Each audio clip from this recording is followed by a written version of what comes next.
Tu canal de YouTube Conciencia y Salud WhatsApp presenta Conversatorios.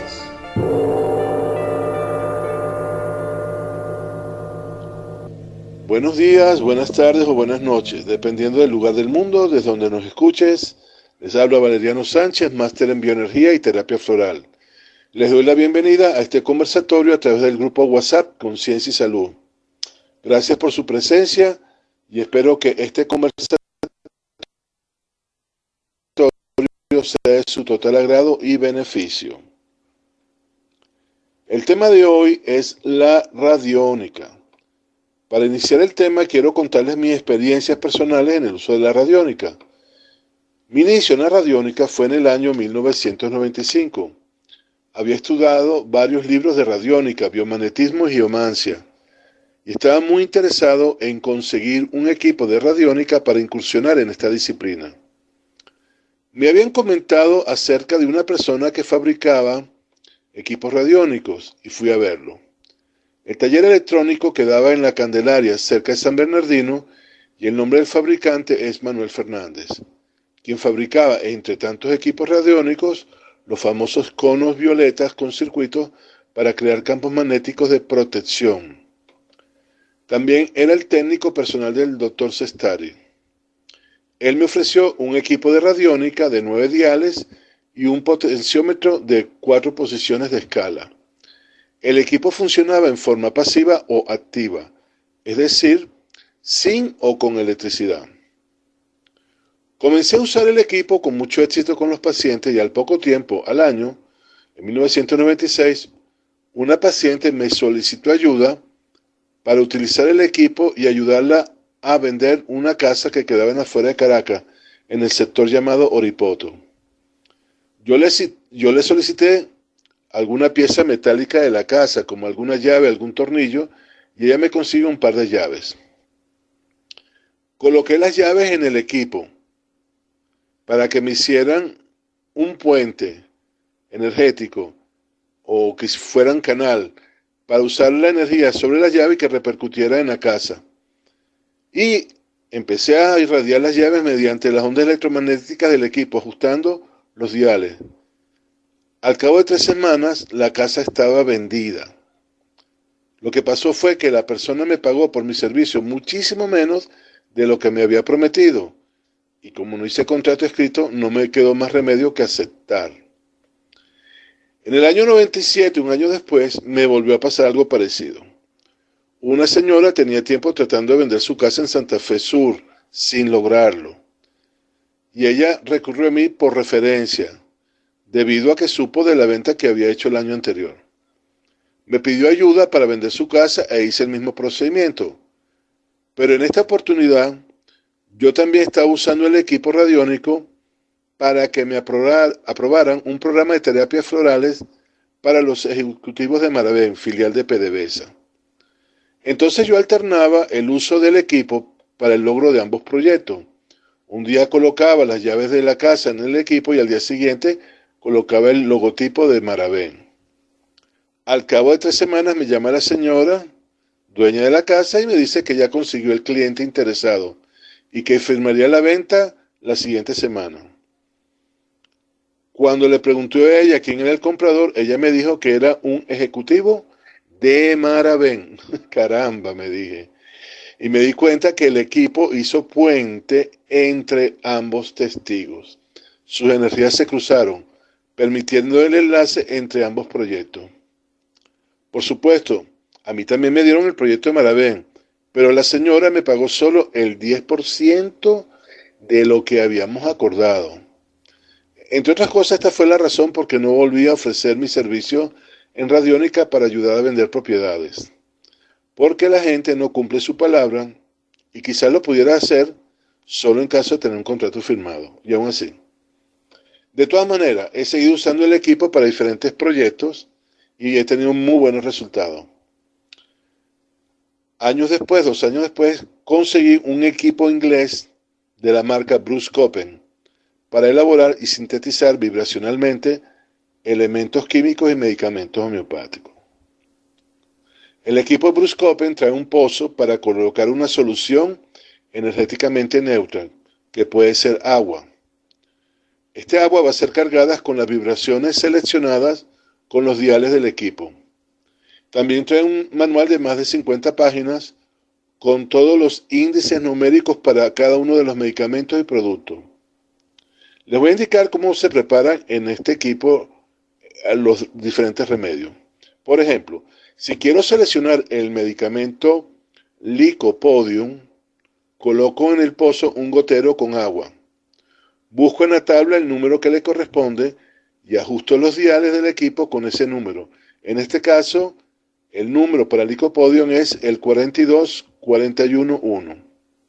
Y selecciono los diales para que cada potenciómetro tenga uno de cada uno de esos números. Una vez seleccionados los números, hay otra perilla donde se coloca la potencia. Puede ser decimal, centesimal, milesimal, etc. Y después prendo el equipo durante 10 minutos. Y ya la solución ha sido irradiada con las vibraciones similares al medicamento homeopático Lycopodium. Es decir, la solución ha adquirido las vibraciones sanadoras similares a la del Lycopodium y está lista para ser usada. Esta es la forma como se utiliza el equipo radiónico Bruce Copper. En el siguiente segmento vamos a ver la definición de radiónica y cómo funciona.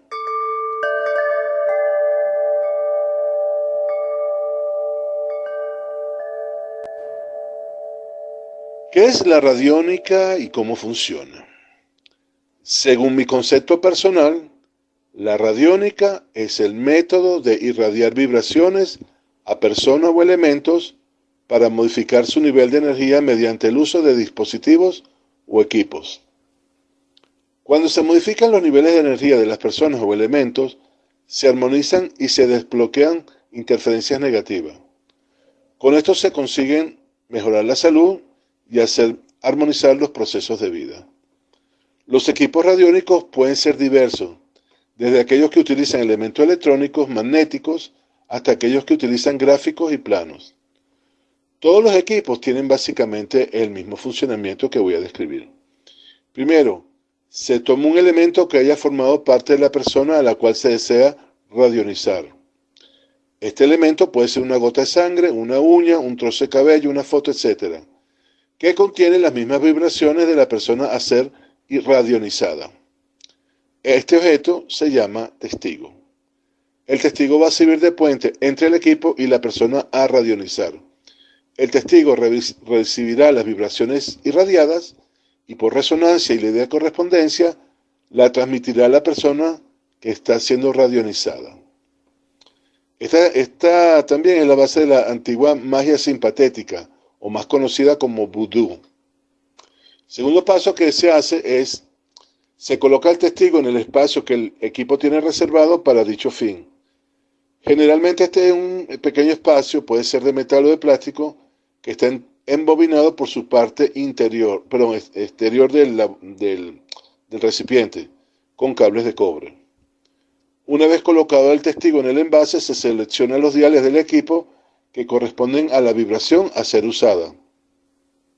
Hay equipos que traen tablas numéricas con el índice para seleccionar los diferentes tipos de medicamentos o soluciones. Hay otros que traen gráficos en láminas incorporadas que le sirven al operador para detectar cuál es el índice de los diales. La forma de seleccionar el dial adecuado para la persona es colocando las yemas de los dedos de la mano y frotándoles sutilmente sobre la superficie de una lámina que contiene el equipo, mientras con la otra mano se mueve una perilla de los diales a la vez. Es decir, con una mano, pues con la izquierda, vas frotando una lámina de plástico o metálica que tiene el equipo. Y con la otra mano vas seleccionando el dial en la perilla. Cuando la perilla está ajustada al número correcto, se produce mucha resistencia o fricción para frotar la lámina. La resistencia al frote indica que la perilla está sintonizada y después se repite el mismo movimiento de frote sutil mientras se mueve en la siguiente perilla. De esta forma sintonizamos manualmente el índice de frecuencia necesario para energetizar a la persona. A continuación se prende el equipo en caso que use corriente eléctrica, y dejamos el tiempo necesario activado el equipo. El tiempo necesario puede ser determinado por un péndulo. Existen otros equipos que tienen dispositivos diferentes, de los cuales hablaremos en el punto a continuación. Pero todos los equipos coinciden en tener un espacio donde se coloca el testigo de la persona a tratar, quien es el receptor de las vibraciones y el mecanismo de generación de la frecuencia a emitir.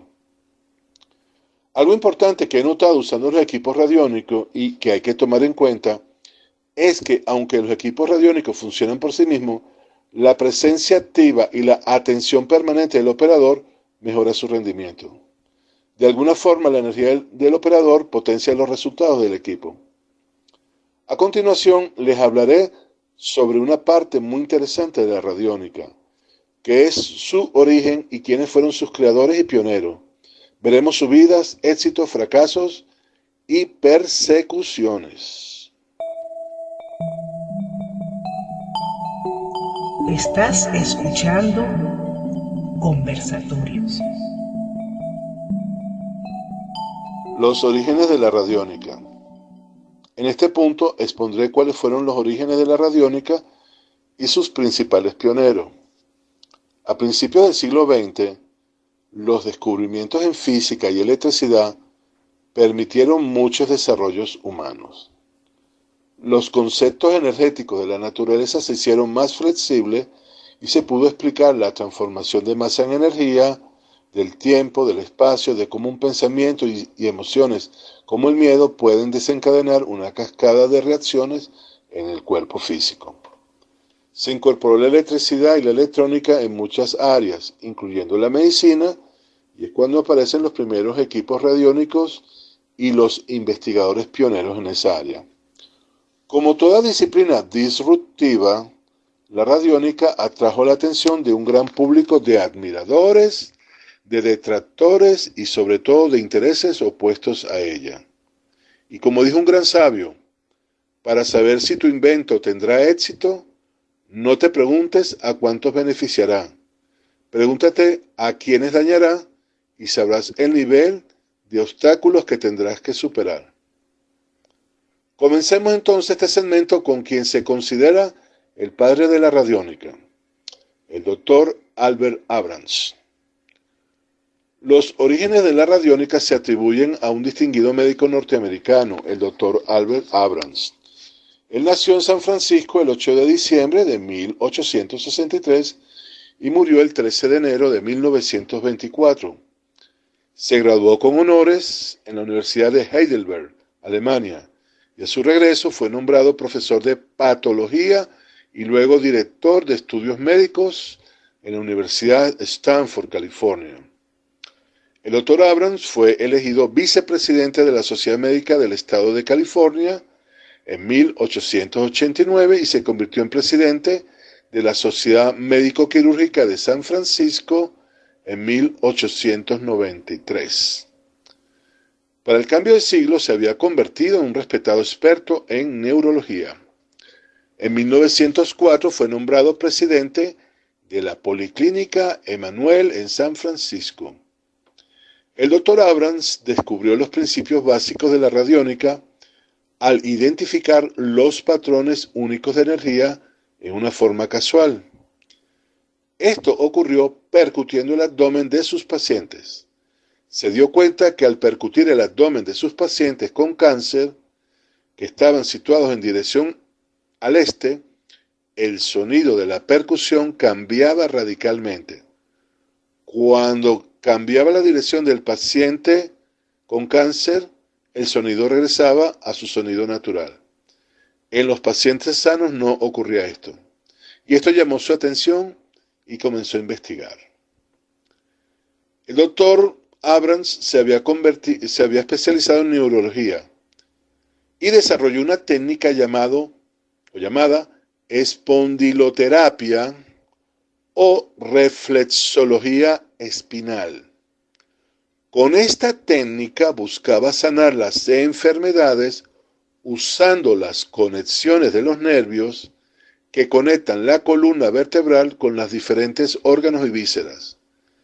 Para la estimulación de los mismos, comenzó a usar estimulación eléctrica. También comenzó a estudiar el efecto de los campos magnéticos sobre el cuerpo humano. Una década de experimentos llevó al Dr. Abrams a dos hipótesis básicas. La primera es que toda la materia irradia y las características de las radiaciones de cualquier tipo de materia depende de los componentes moleculares del material involucrado. Cada elemento o compuesto tiene una radiación que difiere de la radiación emitida por cualquier otro elemento o compuesto. El segundo punto de la hipótesis básica es que las radiaciones emitidas por diferentes tipos de materia y por diferentes órganos de un organismo vivo pueden detectarse, diferenciarse selectivamente, y las amplitudes de radiación pueden ser medidas por un operador capacitado utilizando un equipo relativamente simple. Estos factores pueden expresarse en valores numéricos que se conocen en radiónica como tasas, y los instrumentos radiónicos se proporcionan con diales calibrados en los que las tales tasas se establecen para fines de análisis y tratamiento.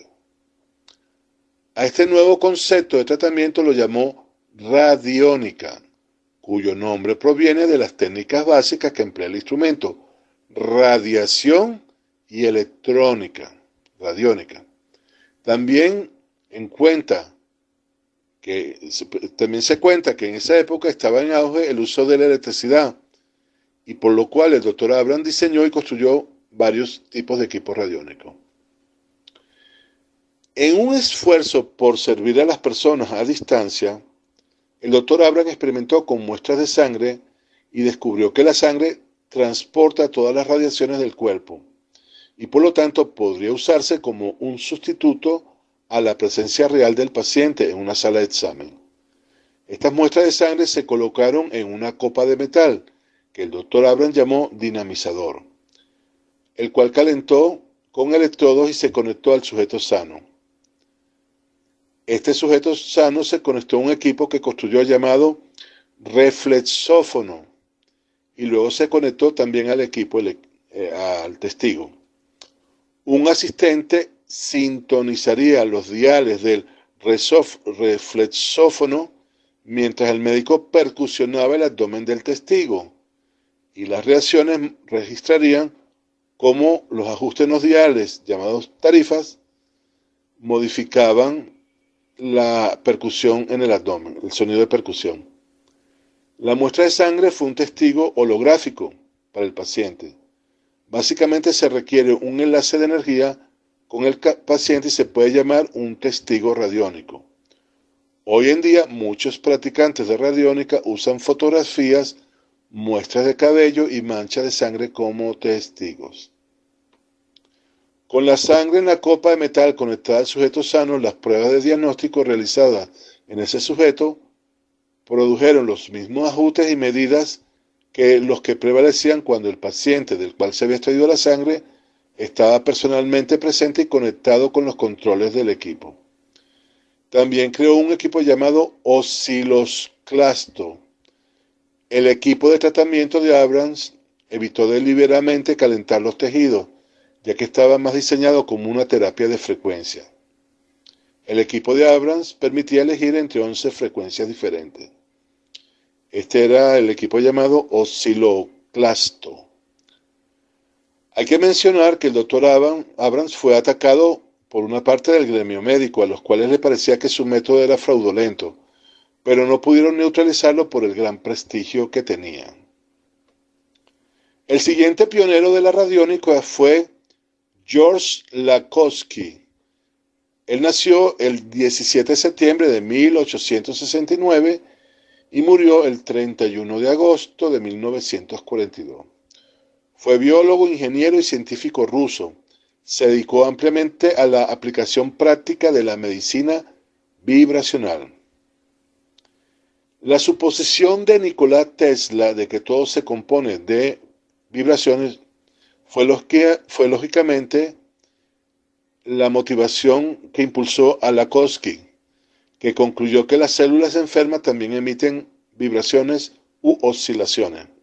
Sin embargo, las oscilaciones de las células enfermas se caracterizarían por la disarmonía, mientras que las células sanas emitirían oscilaciones armónicas. El ruso Lakhovsky adaptó este supuesto básico de Tesla y basándose en estos descubrimientos, inventó su oscilador multionda en la década de 1930, que luego se utilizó en muchos hospitales de Bélgica, Holanda y Francia, España e Italia, para tratar a pacientes con cáncer, algunos de ellos gravemente enfermos. En su obra de 400 páginas llamada Oscilación celular, ilustra a sus lectores sobre la importancia de las oscilaciones armónicas de las células para la salud. Siguiendo a Tesla, pero también a muchos otros investigadores, Lakhovsky estuvo de acuerdo en que la desarmonía conduce a un desequilibrio oscilante. Esto a su vez podría provocar una degeneración o, en el peor de los casos, la formación de un tumor. Lakhovsky se basó en la teoría de que una célula puede compararse con un circuito eléctrico oscilante. Esto se debe, entre otras cosas, a su forma, que siempre tiene la forma de una espiral o una hélice, y por tanto se asemeja a un circuito resonante desde un punto de vista microscópico.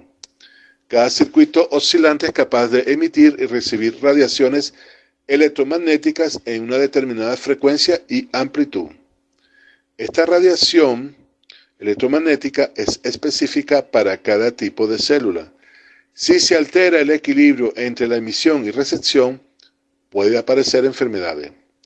Para Lakhovsky, la lucha entre los agentes patógenos es, por tanto, una guerra de radiación entre las células sanas y las no sanas. Si la radiación de los microbios supera la de las células sanas, se inicia la formación de una enfermedad. Si se puede interrumpir la radiación de los microbios, estos mueren y el paciente queda sano. En otra obra llamada Universión, Lakhovsky mostró su lado espiritual y describió cómo los fenómenos eléctricos y magnéticos influyen en las ondas y su propagación. Elaboró la relación entre las ondas interastrales y las ondas del pensamiento. Así estableció que las vibraciones positivas también tienen efectos positivos en el estado mental. En todo el mundo, respetados profesores experimentaron con sus teorías sobre las vibraciones. Entre otras cosas, utilizaron sus brazaletes, cinturones y collares que fabricaba con hilos metálicos trenzados y los probaron en pacientes del hospital y en personas sanas. ¿Qué es el oscilador multionda de Lakhovsky? En uno de sus escritos de 1937, Lakhovsky describió la estructura del oscilador multionda. Según esto, el aparato tiene dos antenas que consisten en dos bucles conductores circulares en forma de espirales que están terminados en sus extremos por esfera.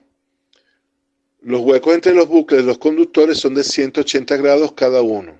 Es decir, cada bucle, es decir, cada espiral está opuesta una a la otra.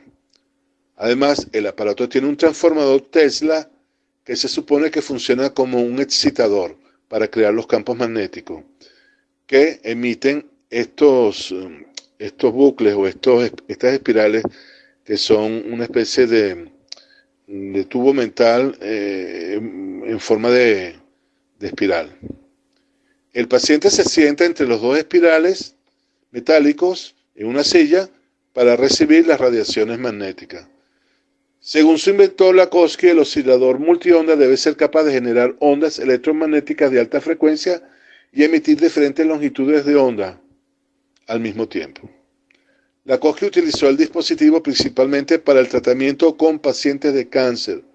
Supuso que podría generar oscilaciones electromagnéticas en las células y así combatir eficazmente el patógeno. Los críticos, en cambio, no quieren confirmar que los procesos intracelulares puedan ser desencadenados por el oscilador multionda y acusan al dispositivo de Lakhovsky de charlatanería. En el siguiente segmento continuaremos con más investigaciones o investigadores radiónicos.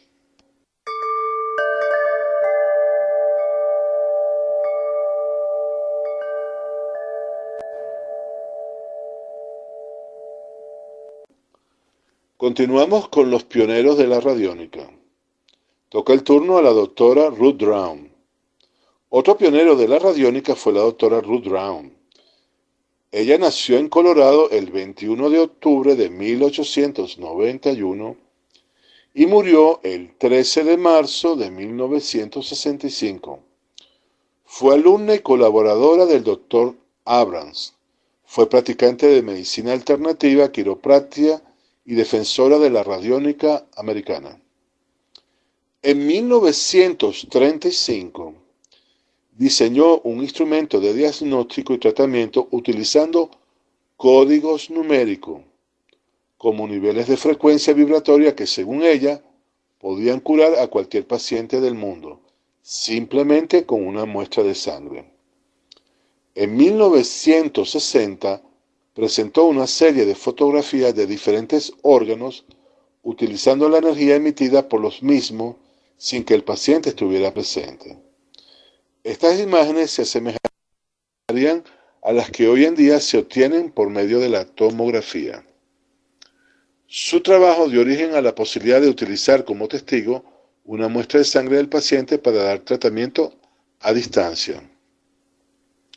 La doctora Brown fue investigada por la Oficina de Inspección de Alimentos y Medicamentos del Estado de California y acusada de hurto mayor en 1963. Los investigadores afirman que su radioterapia utilizó dispositivos electrónicos inútiles para tratar dolencias inexistentes. La doctora Brown murió antes de que el caso llegara a juicio.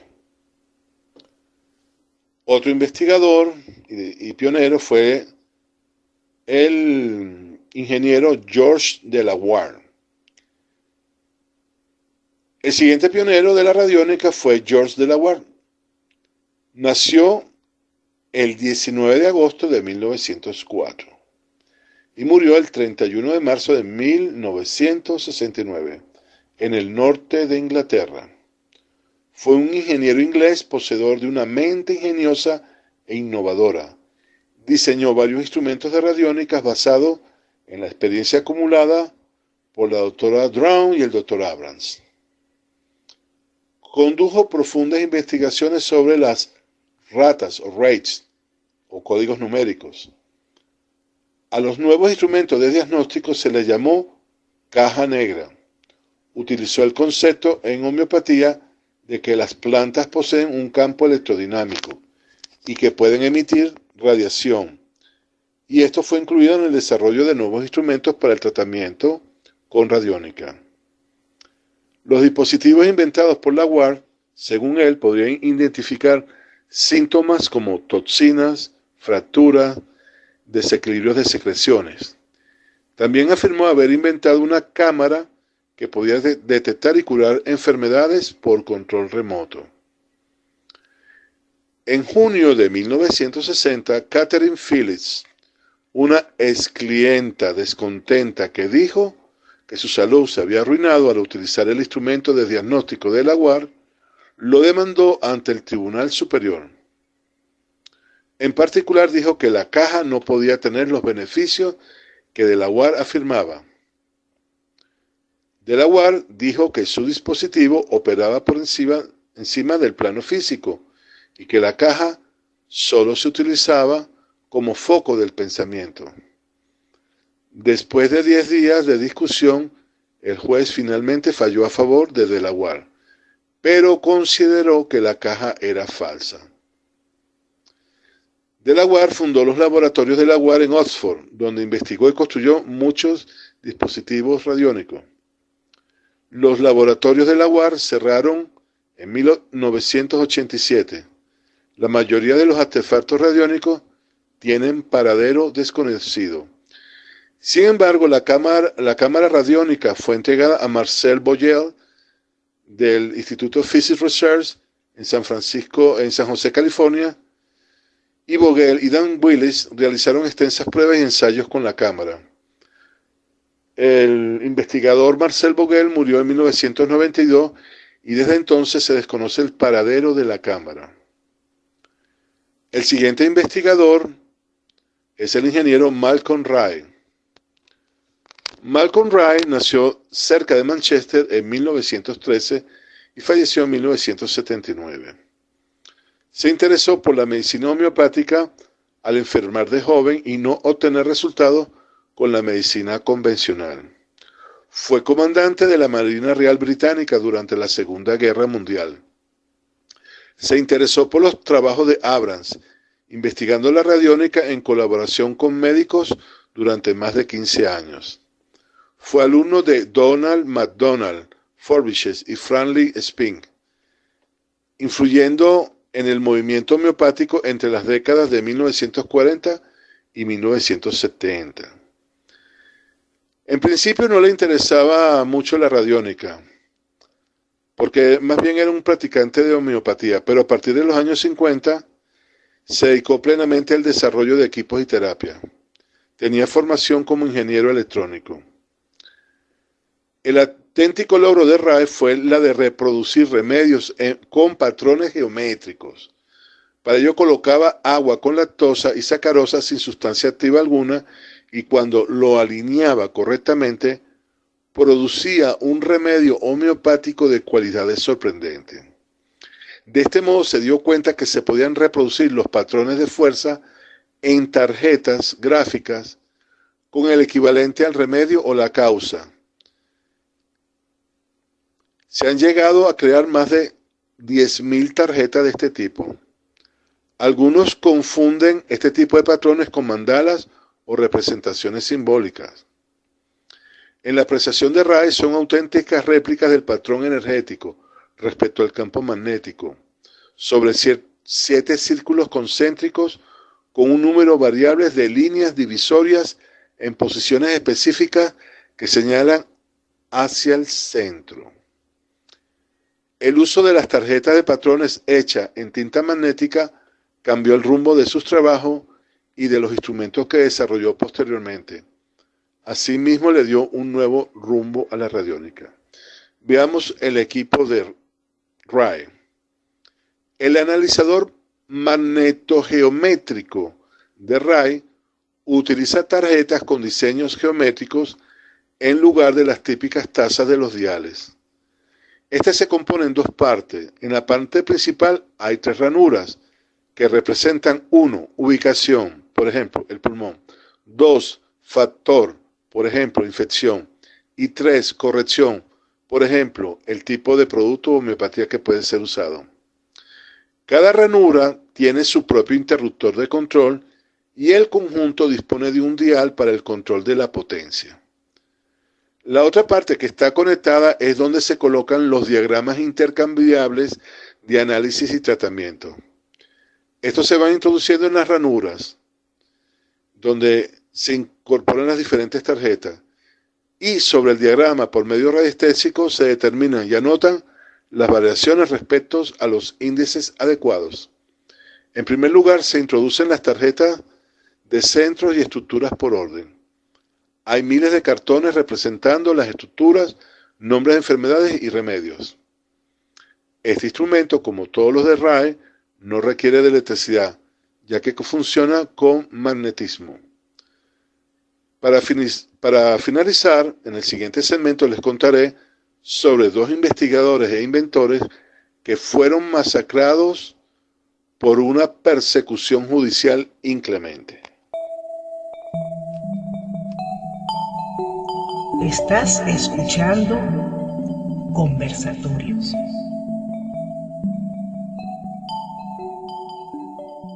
A continuación, 2 investigadores y pioneros de la radiónica que fueron brutalmente perseguidos judicialmente. El primero es Royal Raymond Rye. Él nació en Nebraska el 16 de mayo de 1888 y murió en California el 5 de agosto de 1971.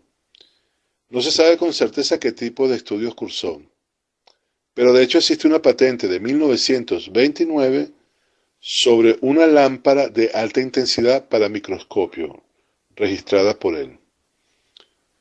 En 1920, Rye construyó lo que llamó el primer microscopio para virus del mundo.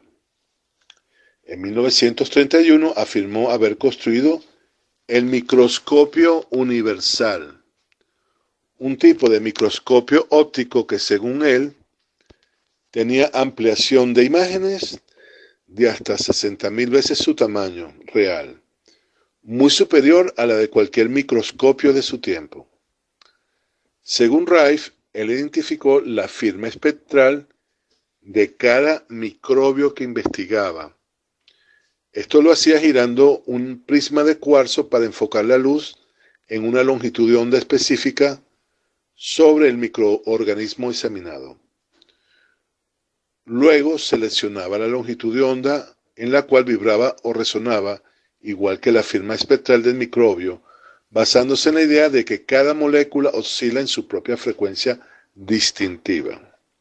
En otras palabras, que al igual que una gota de agua o una escarcha de nieve o las huellas digitales, las cuales nunca se repiten, asimismo las moléculas o microbios poseen una única firma espectral. Gracias a su microscopio, Rife pudo observar el comportamiento en vivo de bacterias y virus cuando eran sometidos a una radiación electromagnética de una frecuencia determinada. De esta manera pudo comprobar que cada uno de estos microorganismos reaccionaba de manera distintiva a la radiación electromagnética y que cuando se alcanzaba una frecuencia determinada, el microorganismo explotaba emitiendo un destello de luz. En efecto, lo mismo que una copa de cristal se rompe cuando la voz del tenor o una soprano alcanza una frecuencia determinada, llamada frecuencia de resonancia, asimismo, la frecuencia emitida por Rife, cuando igualaba la frecuencia propia del microorganismo, este era destruido. Rife incrementó la intensidad de la oscilación de las frecuencias hasta que ellos se deformaban y desintegraban por estrés estructural. Rife llamó a esta frecuencia oscilatoria mortal. En inglés, Mortal Oscillatory Rate, MOR, la cual no dañaba en absoluto los tejidos circundantes. Los instrumentos de Rife actuales usan armónicos de esta frecuencia.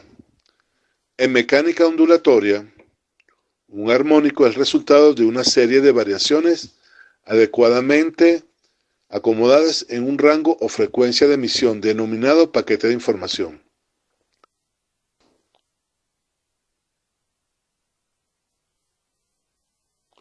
A continuación, dos investigadores y pioneros de la radiónica que fueron brutalmente perseguidos judicialmente. El primero es Royal Raymond Rife. Él nació en Nebraska el 16 de mayo de 1888 y murió en California el 5 de agosto de 1971. No se sabe con certeza qué tipo de estudios cursó, pero de hecho existe una patente de 1929 sobre una lámpara de alta intensidad para microscopio, registrada por él. En 1920, Rife construyó lo que llamó el primer microscopio para virus del mundo. En 1931 afirmó haber construido el microscopio universal, un tipo de microscopio óptico que, según él, tenía ampliación de imágenes de hasta 60.000 veces su tamaño real, muy superior a la de cualquier microscopio de su tiempo. Según Rife, él identificó la firma espectral de cada microbio que investigaba. Esto lo hacía girando un prisma de cuarzo para enfocar la luz en una longitud de onda específica sobre el microorganismo examinado. Luego seleccionaba la longitud de onda en la cual vibraba o resonaba, igual que la firma espectral del microbio, basándose en la idea de que cada molécula oscila en su propia frecuencia distintiva. En otras palabras, que al igual que una gota de agua o una escarcha de nieve o las huellas digitales, las cuales nunca se repiten, asimismo las moléculas o microbios poseen una única firma espectral. Gracias a su microscopio, Rife pudo observar el comportamiento en vivo de bacterias y virus cuando eran sometidos a una radiación electromagnética de una frecuencia determinada. De esta manera pudo comprobar que cada uno de estos microorganismos reaccionaba de manera distintiva a la radiación electromagnética y que cuando se alcanzaba una frecuencia determinada, el microorganismo explotaba emitiendo un destello de luz. En efecto, lo mismo que una copa de cristal se rompe cuando la voz del tenor o una soprano alcanza una frecuencia determinada, llamada frecuencia de resonancia, asimismo, la frecuencia emitida por Rife, cuando igualaba la frecuencia propia del microorganismo, este era destruido. Rife incrementó la intensidad de la oscilación de las frecuencias hasta que ellos se deformaban y desintegraban por estrés estructural. Rife llamó a esta frecuencia oscilatoria mortal. En inglés, Mortal Oscillatory Rate, MOR, la cual no dañaba en absoluto los tejidos circundantes. Los instrumentos de Rife actuales usan armónicos de esta frecuencia. En mecánica ondulatoria, un armónico es el resultado de una serie de variaciones adecuadamente acomodadas en un rango o frecuencia de emisión denominado paquete de información. Dichos paquetes configuran un ciclo que adecuadamente recibido suministran a su receptor la información de cómo su sistema puede ofrecer un orden capaz de dotar al medio en el cual se expresan sus propiedades. El armónico, por lo tanto, es dependiente de una onda portadora. En música está la vibración fundamental y los armónicos. Por ejemplo, cuando tocas un do, puedes acompañar a un armónico que puede ser el fa o el sol, una cuarta o una quinta. Eso fue lo que hizo él, pero con su equipo radiónico, o sea, con su microscopio. Con mucha paciencia, Rife fue determinando la frecuencia de resonancia de miles de patógenos. Más del 75% de los organismos que Rife pudo observar con su microscopio universal eran solamente visibles con luz ultravioleta. El problema que tenía es que esta luz está fuera del espectro visible humano. El ingenio de Rife permitió superar esta limitación por medio de la heterodinamia. Él iluminó el microbio, generalmente un virus o una bacteria, con dos diferentes frecuencias de luz ultravioleta, las cuales resonaban con la firma espectral del microbio. Estas dos frecuencias producían una interferencia cuando se mezclaban. Estas interferencias daban una tercera longitud de onda, más larga, que caía dentro de la porción del espectro visible del espectro electromagnético.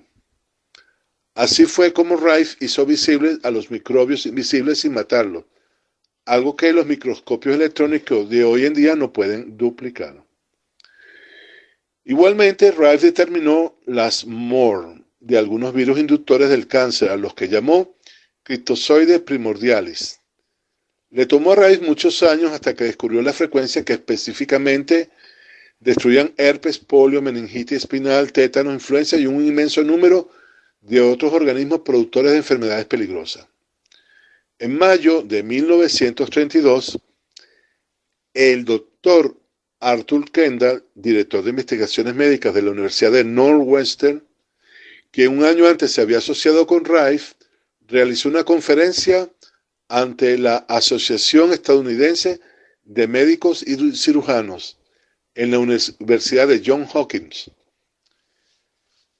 Durante la conferencia, el doctor Thomas Rivers, virólogo y bacteriólogo, director del Instituto Rockefeller, escuchen bien, Instituto Rockefeller, proveedor principal de fondos para investigaciones médicas, y el doctor Hans Sinzer llamaron mentiroso al doctor Kendall, ya que los supuestos microorganismos no se podían apreciar en los microscopios, que eso era simplemente una invención de Rife y del doctor Kendall, argumentando que no existían bases lógicas y científicas para creer eso. Sabemos que la Fundación Rockefeller era la principal financista del sistema de salud americano y de las instituciones como universidades que imponían el criterio médico basado en productos farmacéuticos, de cuyos laboratorios la familia Rockefeller era asociada o dueña. Entonces no hay que extrañar la persecución legal a la que a continuación fue sometido. Sin embargo, en 1934, la Universidad del Sur de California comisionó un comité de investigación médica especial para que entregase pacientes con cáncer terminal del Hospital del Condado de Pasadena al laboratorio y clínica de Rife en San Diego para su tratamiento. El equipo incluyó a doctores y patólogos designados para examinar a los pacientes en caso que estuviesen vivos a los 90 días. Pasado este lapso, el comité de notables médicos, doctores y patólogos concluyó que el 86% de sus pacientes habían sido completamente curados. El tratamiento entonces fue ajustado y el 14% restante de los pacientes también respondieron en las 4 semanas subsiguientes. El porcentaje de éxito utilizado la tecnología de Rife para los pacientes con cáncer terminal fue del 100% exitosa. Sin embargo, este éxito y los testigos del mismo fueron silenciados. Al principio se intentó comprar la parte de Rife. Morris Fishbein, que tenía el control completo de la Asociación Médica Americana en 1934, envió un abogado a Rife con una oferta que, entre comillas, no podía rechazar. Nunca sabremos cuáles fueron los términos de esa oferta, pero sí sabemos que Fishbein había tratado de silenciar a otros descubrimientos médicos recurriendo a todos los medios a su alcance, aunque actualmente la Asociación Médica Americana lo niega actualmente. Así que Fishbein recurrió a otros procedimientos. El primer incidente fue el robo gradual de componentes, fotografías, películas y notas del laboratorio de Rife. El culpable nunca fue hallado.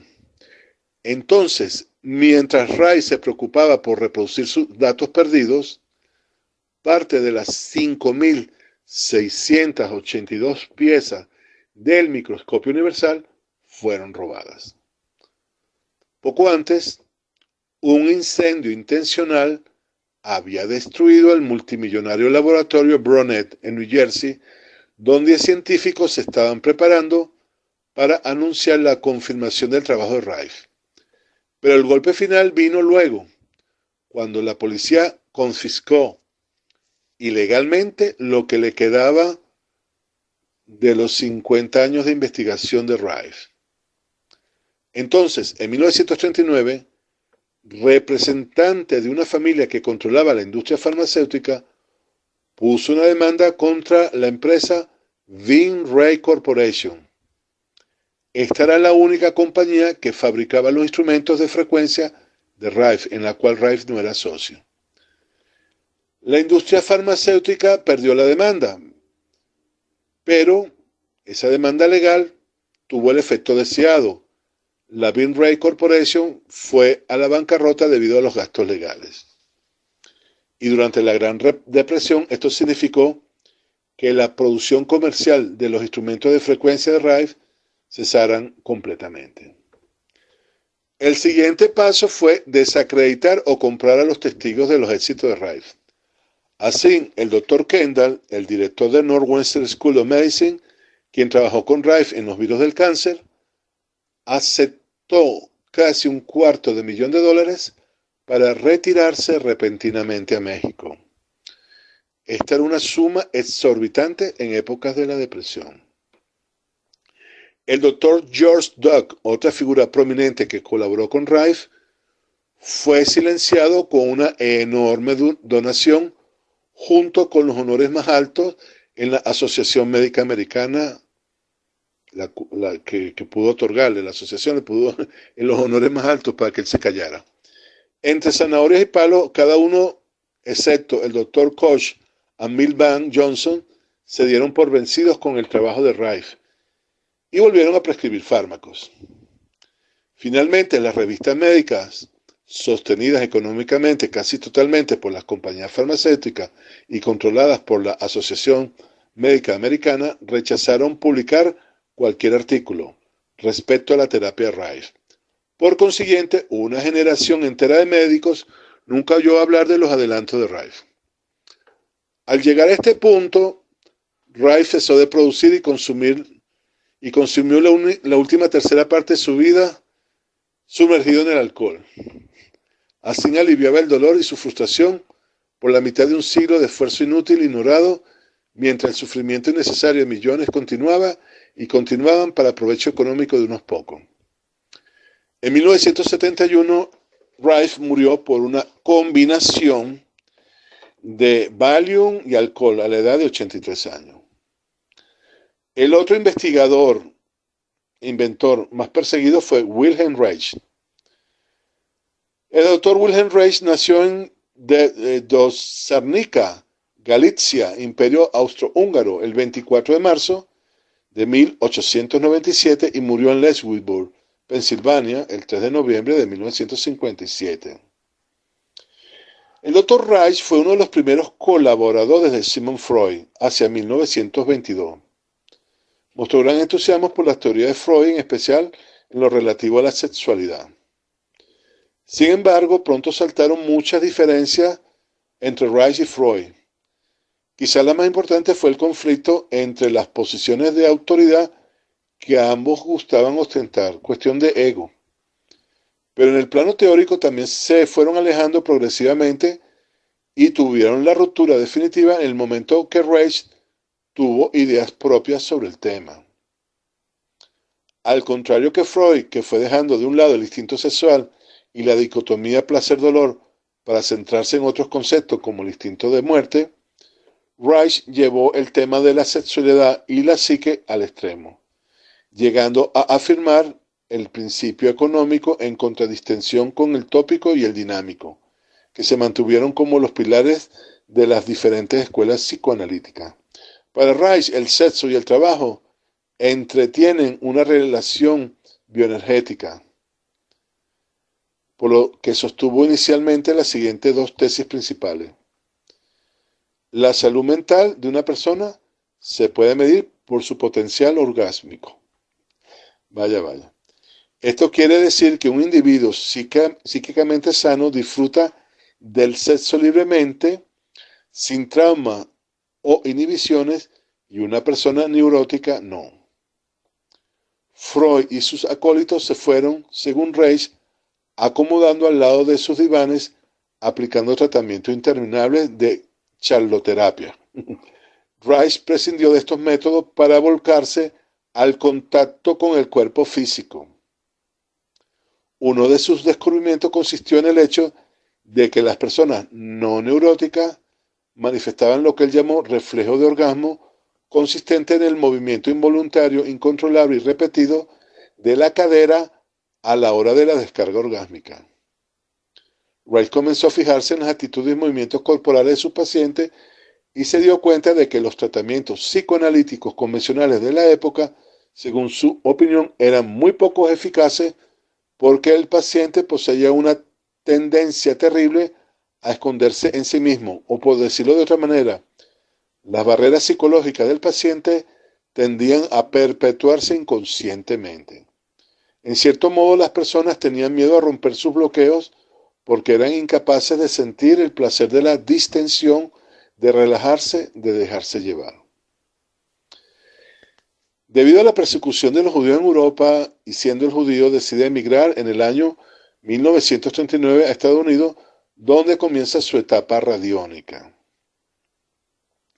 Desarrollando las técnicas de liberación de las tensiones del cuerpo, llega a la conclusión de la necesidad de liberar la energía atrapada en el cuerpo por las tensiones físicas acumuladas.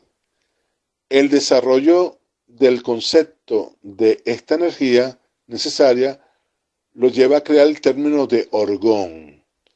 Entonces creó sus estudios en el orgón, palabra que combina organismo y orgasmo. Para Reich, el orgón es la energía vital de todo organismo, es la fuerza motora del reflejo del orgasmo. Además es de color azul, medible y omnipresente. Toda materia es creada y produce esta energía. Según él, la materia orgánica atrae energía y el metal la proyecta.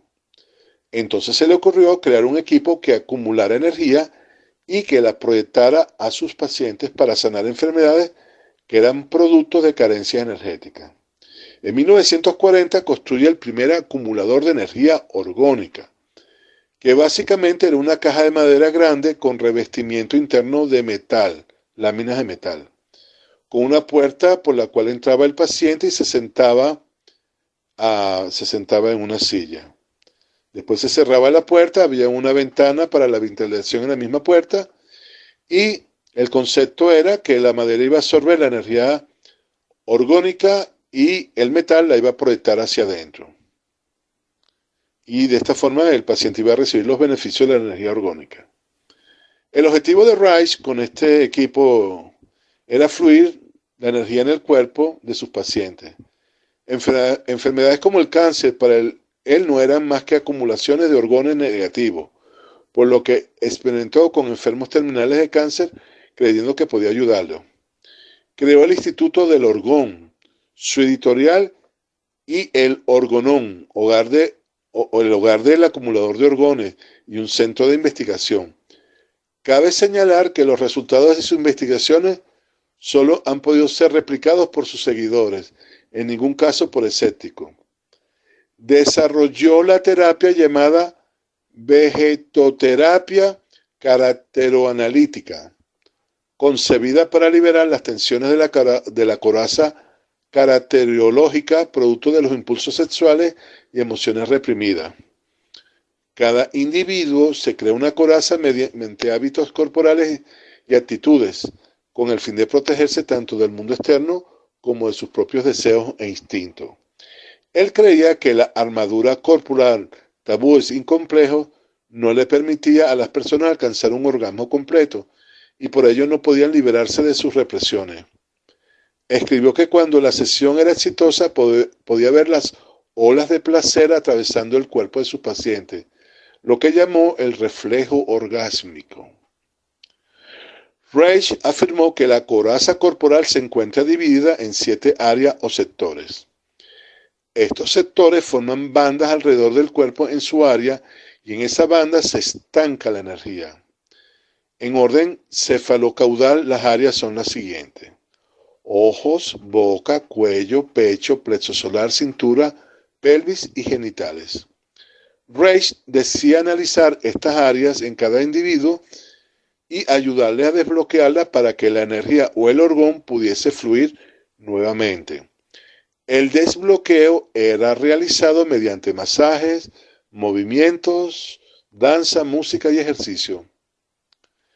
Pero la principal forma de liberación de energía reprimida que proporcionaba Reich eran las relaciones sexuales, que según él permitía a las personas hacerse libres, lo que transformaría las sociedades y al mundo.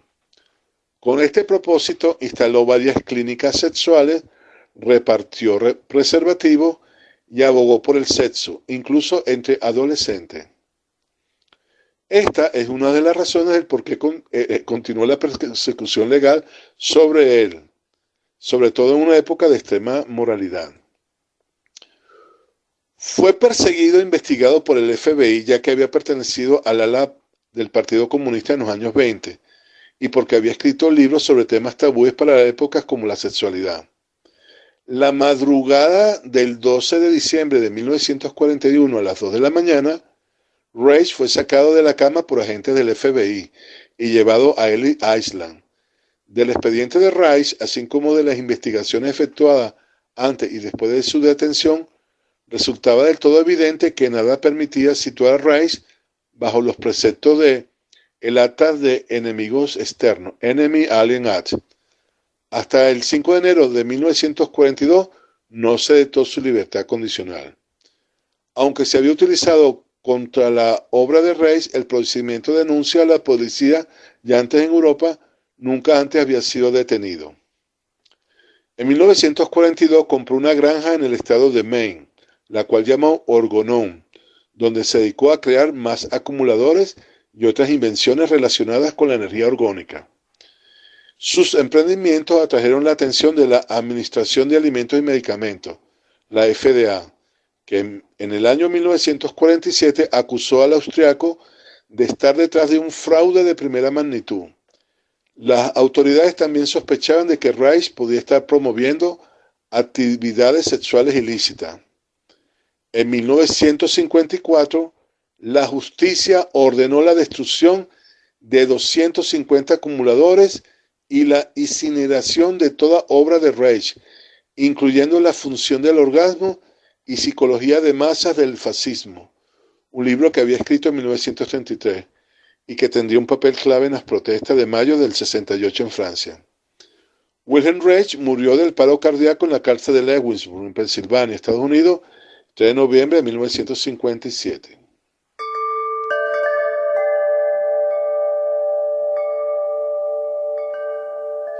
Hemos hecho un breve recorrido por la historia de la radiónica y sus precursores, y vemos que cuando una nueva ciencia se desarrolla, empieza a afectar el interés económico del estatus establecido.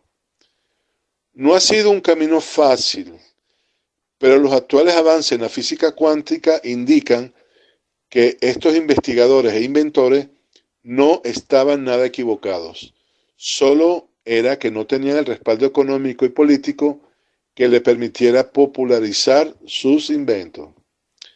Es triste ver cómo en nuestra humanidad los intereses materiales y económicos, que son efímeros, privan sobre los valores espirituales, que son eternos.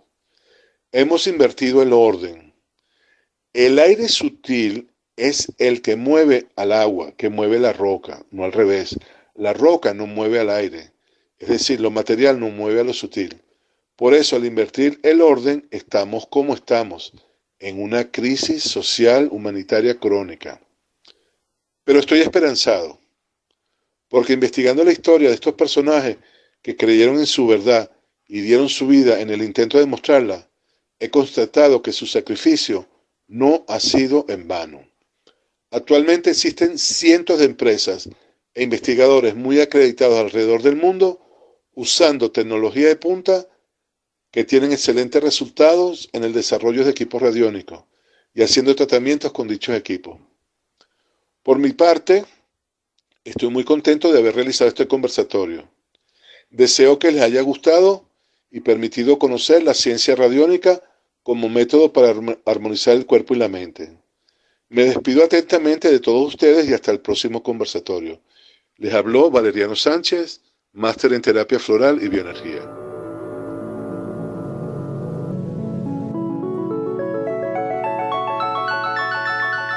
Gracias por tu presencia y en conexión para el próximo conversatorio.